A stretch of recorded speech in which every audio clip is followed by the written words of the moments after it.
वैष्णव अपराध बनते हैं, कितने रसिकों के प्रति अपराध। अभी पूरा भारतवर्ष एक महापुरुष का अपराध कर रहा है वृंदावन में। उनकी वाणी सब सुनते हैं, उनकी वाणी से कितने लोग जीवन बदलते हैं, लेकिन एक बात का अनर्गल अर्थ निकाल करके सब अपराध कर रहे हैं। लग रहा था कि लोगों में भक्ति बढ़ रही है, लोगों में प्रेम बढ़ रहा है, लोगों में भाव बढ़ रहा है, लेकिन अब सब खत्म होगा। क्यों? क्योंकि एक रसिक का आप अपराध कर रहे हो, आप अपमान कर रहे हो। श्री जी क्षमा नहीं करेंगे। यहां बैठे भी अगर कोई व्यक्ति ऐसे हैं जो उनकी उस भाव से, वही बात है कि भाई बुरा कब लगता है? जब कोई सच बोल दे। और वे तो सबको बोलते हैं, उनके लिए कोई स्त्री पुरुष अलग अलग नहीं है। वो पुरुषों को भी समझाते हैं, वो बच्चों को भी समझाते हैं, हम कथा वक्ता भी जाते हैं, हमको भी समझाते हैं। आज पूरा विश्व उनका कितना अपराध, घनघोर अपराध कर रहा है। इसीलिए कहीं सुनामी आ रही है, कहीं पर भूकंप आ रहा है, कभी कुछ हो रहा है, कभी कुछ हो रहा है।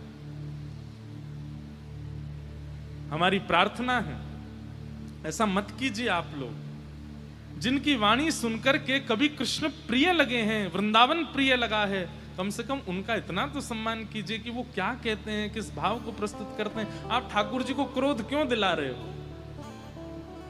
भोग में कोई अपराध हो जाए ठाकुर जी गुस्सा नहीं होते, श्रृंगार में अपराध हो जाए ठाकुर जी को बुरा नहीं लगता। आपसे श्रृंगार कराने बैठे हैं क्या? वो पूरा दुनिया श्रृंगार करती है उनका, और आप क्या श्रृंगार करोगे उनका? वास्तव में कोई श्रृंगार नहीं करता ठाकुर जी का। श्रृंगार का सौभाग्य है कि वो ठाकुर जी के ऊपर पधराया जाता है। वो उसका भाग्य होता है कि मुझे धरा दो, मैं ठाकुर जी के ऊपर जाऊं। नहीं तो अंदर की बात बताऊं, श्रृंगार से ज्यादा ठाकुर जी तब अच्छे लगते हैं जब सारा श्रृंगार उतार दिया जाता है।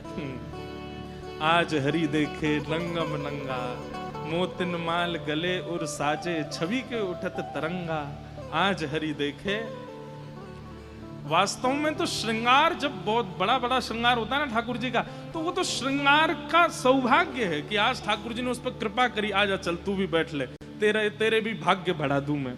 जैसे कई लोग ज्यादा पॉपुलर होने के लिए प्रधानमंत्री के संग फोटो खिंचवा लेंगे, मुख्यमंत्री के संग फोटो खिंचवा लेते हैं। अब लोग बाग यूं कहें, देखो प्रधानमंत्री का सौभाग्य इन्होंने मेरे संग फोटो खिंचाए। आप कहोगे वाह ये कोई बात है? आपका सौभाग्य कि आप उनके साथ खड़े हो। ठीक वैसे ही नूपुर से लेके मुकुट तक ये पूर्व जन्म के कोई महापुरुष संत रहे हैं जो इस बार श्रृंगार बन के आए और ठाकुर जी ने इनको धारण करके इनको कृतार्थ किया। बाकी ठाकुर जी को श्रृंगार की आवश्यकता नहीं।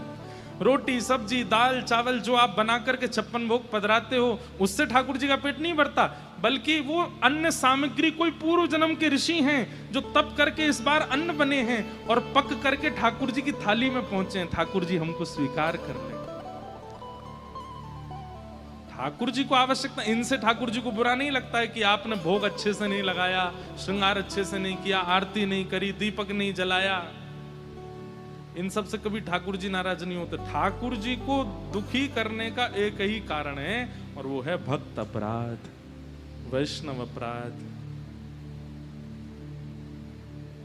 और भक्त अपराध वैष्णव अपराध से बचने का एक ही उपाय है।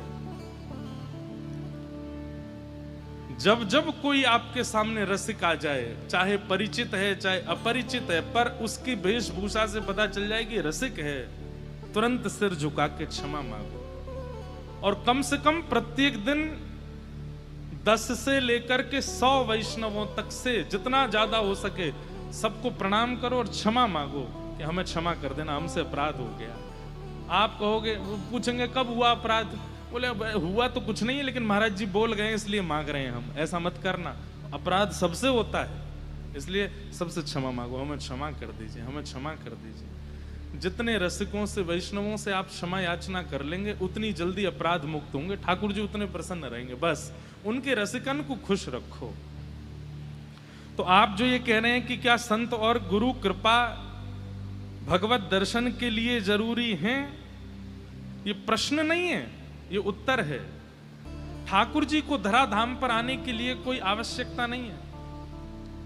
कितनी बार ठाकुर जी कहते हैं, भगवान स्वयं राम कहते हैं कि मैं जितनी देर में लक्ष्मण पलक झपकता है ना, इतनी देर में असंख्य रावणों का वध कर सकता हूं बैठे बैठे। लेकिन ये पूरी लीला करने का अभिप्राय क्या है? बोले रावण का वध तो मैं बैठे बैठे कर सकता हूं, पर सबरी की इच्छा बैठे बैठे पूरी नहीं होगी।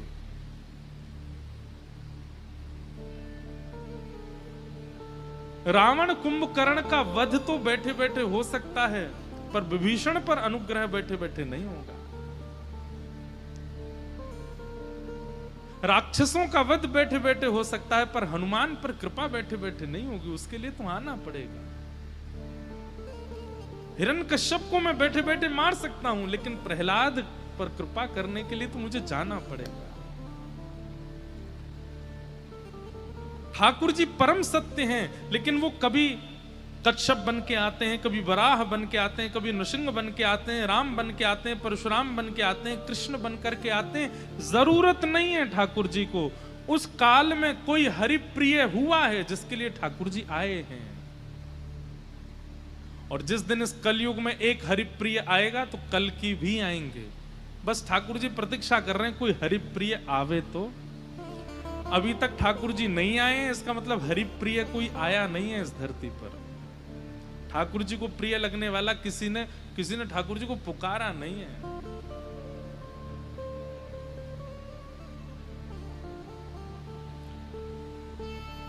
ऐसे परम सत्य परमात्मा जो पृथ्वी जल अग्नि वायु आकाश को भी अपने वश में रखते हैं, जिनको जन्म लेने की आवश्यकता नहीं है, जिनकी कभी मृत्यु नहीं होती है,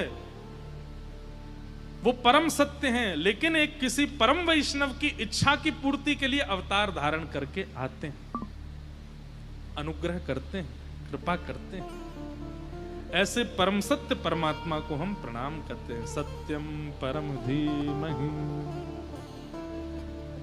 सत्य ठाकुर जी को संबोधित किया जाता है, उस समय हमको ये बात मन से समझनी है कि इनको कोई आवश्यकता नहीं है, पर सारी आवश्यकताएं प्रकट करते हैं केवल हमारे सुख के लिए। आप लोग अपने घर की सेवा में ठाकुर जी का बिस्तर इसलिए मत बनवाया करो कि ठाकुर जी उस पर सोएंगे तो उनको आराम मिलेगा। हाँ, ये सूक्ष्म भावना तो होनी ही चाहिए, पर ठाकुर जी उस पर पौड़ते अपने सुख के लिए नहीं है। आपको ठाकुर जी को सुलाने में आपको सुख मिलेगा, इसलिए ठाकुर जी सोते हैं, उनको आवश्यकता नहीं।